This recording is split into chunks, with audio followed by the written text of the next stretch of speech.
5 миллион тоннасы ғана жиналған. Бір қарағанда статистикаға көңіл толатындай. Мемлекеттің аумағы үлкен болуына қарамастан халқы аз, бар жоғы 18 миллион адам. Яғни басқа мемлекеттерге қарағанда адам саны аз болғандықтан қоқыс көлемі шамалы. Егер өзге елдермен салыстыратын болсақ, Германияда 36 миллионнан астам қалды. Франция мен Италияда шамамен 30 миллион қоқыс жиналады екен. Аталмыш елдерде қалдықтарды өңдеу ұзақ уақыт бойы дамып келеді. Біздің елімізде әлі күнге ескі әдіспен жұмыс істейді. Қоқыстың көп бөлігі полигондарда қалып жатыр. Бұл қалдықтар қауіпті болуы мүмкін, алайда мұның барлығы біздің елімізге басқа мемлекеттерде сияқты қаржылық жағынан пайда әкелуі ықтимал. Жалпы әдетте әр үйден шығатын қоқыстың жартысы полимерлерден тұрады, ал 1/4 бөлігін азық-түлік қалдықтар алады. 20%-ке жуығы металл, резеңке немесе тоқыма материалдары. Қоқыс шелегінде қағаз шамамен 10%-ті құрайды. Бұл тұрмыстық қатты қалдықтардың жартысынан астамын өңдеуге болады деген сөз.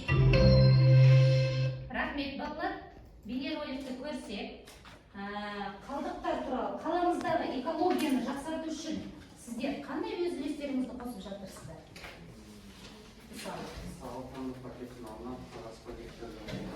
Жақсы, жарайсыңдар. Тағы да экологияны жақсарту үшін, яғни қаламыздағы. Иә? Жеке көлікпен жүрмей, қоғамдық транспортпен жүрмей. Тамаша, жарайсыңдар. Тағы да қандай жауаптарыңыз бар? Иә?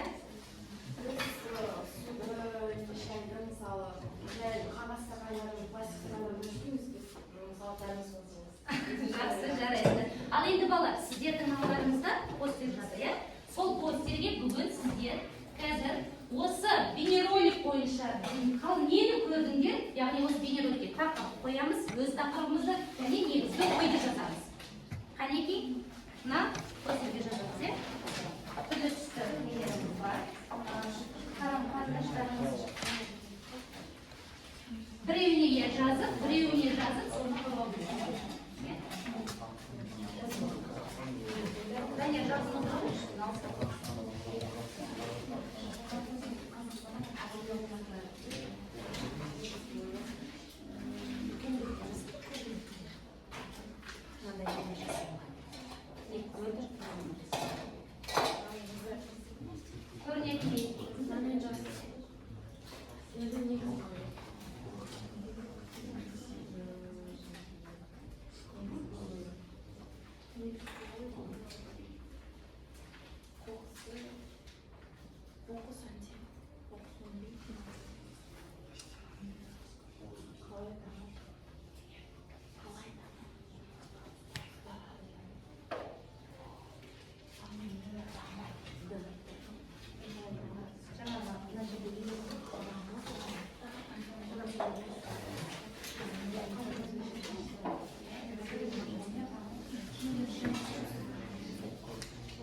бағалауды айтқан кейін келген қонақтар сіздерді бағалап отыр.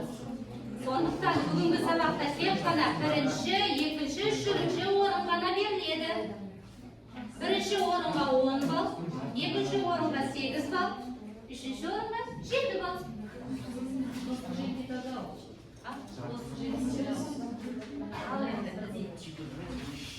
Бізде бәрі әділ болу керек. Тек қана бір орыннан беріледі. Ал болып па, дайынбыз ба? Біз болдық. Иә.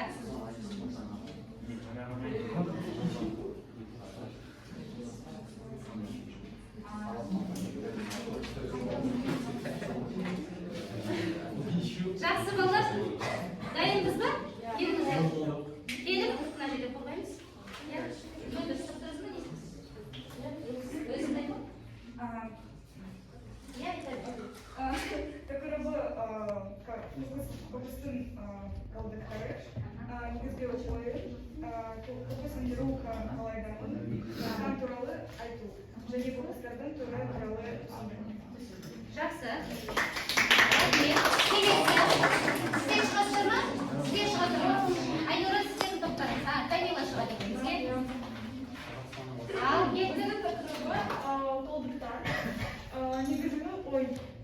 Адамдар қоқысты қайта өңдеу керек. Қоқысты жабдың ғана өңдеуге болады. Өңдеуге болады, иә? Жақсы, жарайсыңдар.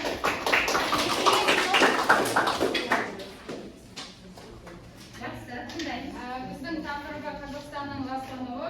Негіз ой Қазақстанның экологиялық жағдайы. Қазіргі таңда осы қайта өңдейтін зауыттардың саны көп болғандықтан көшбасшыларды да жазуды жөн көрдік. Ол Швеция, Жапония және Корея. Бұл проблеманың шешімі қайта өңдейтін зауыттардың санын көбейту деп жазылды. Жақсы, балалар жарайсыңдар. Ал енді қонақтар бағалап отырсаңыздар, оқушылардың жауабына қарай келесі жұмыс. Екінші QR-кодты, иә, жағдай. Сіздерге әр топқа берілген жұмыстар бар, шығармашылық. Қанеки? Екінші. Және ол жерде қандай тапсырма берілді? Кім оқиды екен? Ал бірінші топқа. Кімге? Иә, оқи ғой. Эколог, экологист терминдеріне Тыңдаймыз балалар, иә? Қайтадан. Инстаграм желісінен экологист адамдар табу және олардың қай саланы дамытып жүргенін айту. Жарайсыңдар. Сіздерге ноутбук керек екен, иә? Мінеке ноутбукқа жаңағы өз ойыңызды. Оларды презентация жасаңыз. Так, сіздерде қандай?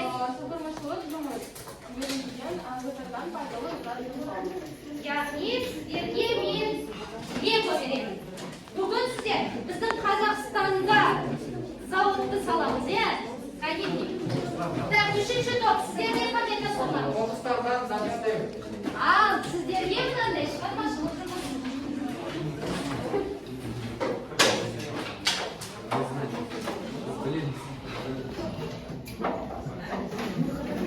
Ал енді осы тақырыпта сіздерден не жасауға болады? Тәттілік.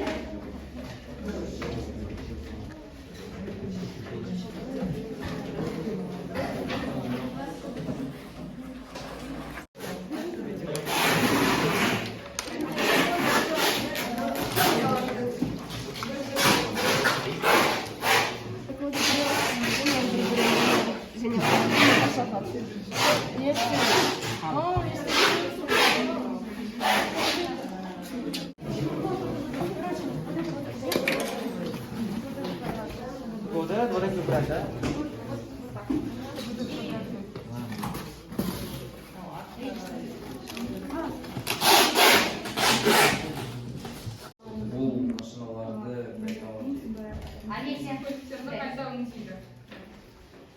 Зауыт бір ғана бөліктен тұрмайды. Завод екі цехтан тұрады. Бірінші цехта машиналарды, сынықпа машиналарды әкеліп, оларды өндіреді. Мынау бақылаушы ол машиналарға қарап отырады. Мынау робот қол. Адам істей алмайтын нәрселерді ол істейді. Негізгі ойымыз зиянды келтірмейтін зауыт. Сонымен мына бояйтын цехтің үстінде көріп тұрсаңыз сүзгіш тұр. Ол зиянды буларды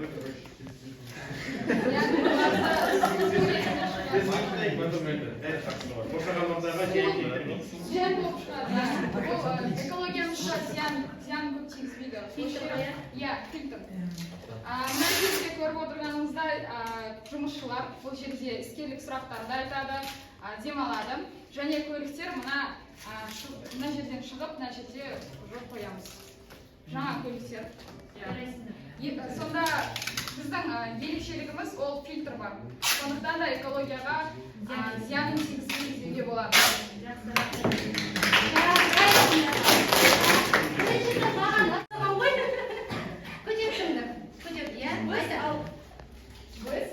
Алты пластик бөтелке алдық. Оларды екі қостайман саптық скотчпен